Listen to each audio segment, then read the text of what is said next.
Why is there such a challenge to make it happen? What are the barriers to entry or engagement when it comes to, this type of consumerism?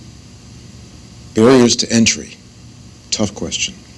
There are, I think, probably lots of barriers to entry. The one that strikes me as most significant is the fact that we have relatively lousy outcome data about medical care. We simply don't know what works well, what works badly, and exactly how well it works. So it's like buying a car if you don't know the miles per gallon.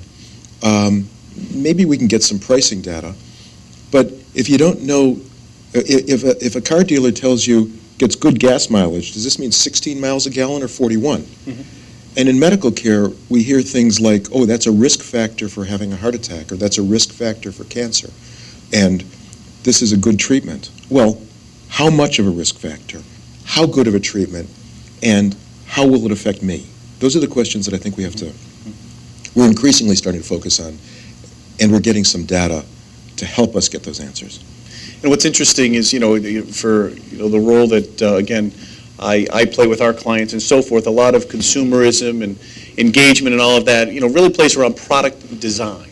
Yep. And so the carriers, as you so well know, over the last several years, have really created new products designed to engage the consumer. Right. Historically in the Northeast, we've been engaged and we've been insulated from the notion of deductibles and co-insurance. Right. and things of that nature. And so those are in place today. Right.